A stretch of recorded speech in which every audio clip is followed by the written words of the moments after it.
Hi everyone, welcome back to another video. So this week I want to talk to everyone about how to tilt or turn their necks throughout the swing, just because I think this is an important topic that will help a lot of people who believe they have mobility issues. And I'm quite surprised how this isn't really talked about as often as it should. And there's certain movements in the neck during the backswing, the downswing, and even the fall through that will really help you with mobility and increase your range of motion. So I will be discussing 3 common mistakes that I see with neck movements throughout the swing and how you can solve them. And remember to please leave a like if you enjoyed this video, and if you are visiting my channel for the first time, please subscribe to see more golf related content in the future.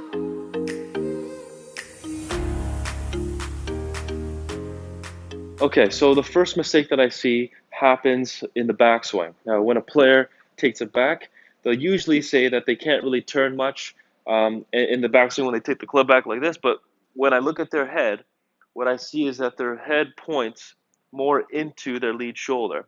Okay, so as you're turning, your head kind of moves or faces more to the left of the golf ball. So when you do that, you're effectively turning against your neck, okay, which is going to greatly limit your mobility in the chest, okay? Now, as an experiment, I want you to just look over towards the target and just try to turn your shoulder as much as you can, right? You'll probably feel like it's very, very hard. There's actually a little bit of a strain in your neck as well. So the other opposite, what I want you to do is I want you to look away from the target and try to turn your chest. It'll probably feel very, very easy or significantly easier than when you were looking towards the target. Okay. Now, I don't want you to obviously just look away from the ball, but I want you to actually turn your neck the other way. Okay. So when you're turning your chest, I want your chin to kind of turn more towards your trail side. Okay. And it's going to feel as though you're looking at the ball more so with your lead eye than before. Okay. Now you remember you don't want to look away from the golf ball, so you want to make sure that you're still looking at it. But that little movement in the chin or turning of the neck, kind of away from the target, is going to make turning your body feel significantly easier and less stressful. So the second mistake happens more so in the downswing or just after impact.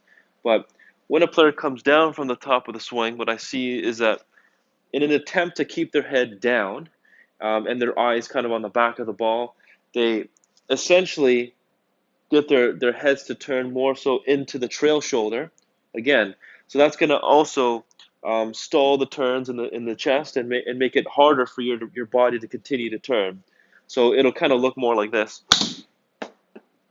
Okay, so if you did that, if you really, kept your head facing kind of to the right side of the ball, again, you're going to feel some strain in the neck, and it's going to be harder to continue to turn through the shot after that. Okay, so what I would want you to do instead of just kind of looking down behind the golf ball for a very long time through impact, it's okay for the chest, or for the chin, to kind of move more so with the chest this way. Okay, so again, that's a bit of a misconception. A lot of people have been told, keep your head down, but again, that's going to limit range of motion and make it more difficult for your body to move. So again, it's okay to look like this. See how I'm kind of looking towards the target as I swing through? That's going to make turning your body much, much easier and again, less stressful on the body. So now the third mistake is related to what I just mentioned previously, where the player would keep their head down too long in the downswing and just after impact. So their gaze would kind of be more to the back of the ball or to the right of the ball. But as they continue on into the fall through, what tends to happen is that their chin would stay down, dug into their chest like that.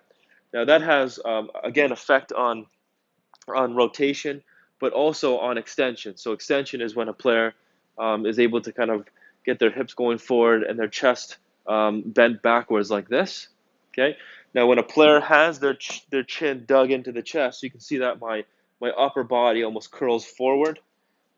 Okay, kind of like this, and that's going to make my body more bent, forward bent like that.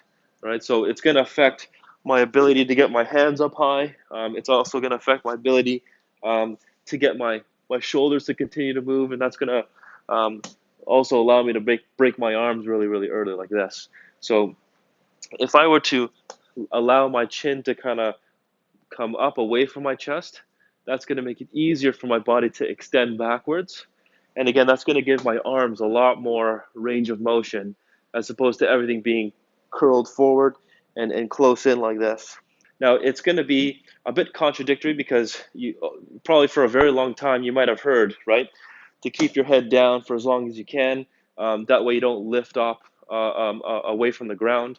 What people don't realize is that you can still maintain your inclination to the ground without having to, keep your chin down into your chest or your gaze kind of at the golf ball for a very long time through impact. So I can still look with it and still maintain my posture and things like that. So, but the thing is, keeping your head down is going to be more destructive than beneficial to your range of motion and your ability to move your body in the correct way.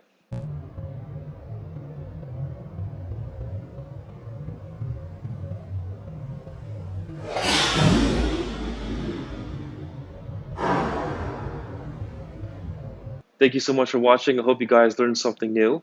You can follow me on my Instagram at Jonathan K. Moss if you want to inquire about online lessons. I will leave a link to my website in the description box below. But other than that, I will see you guys next week.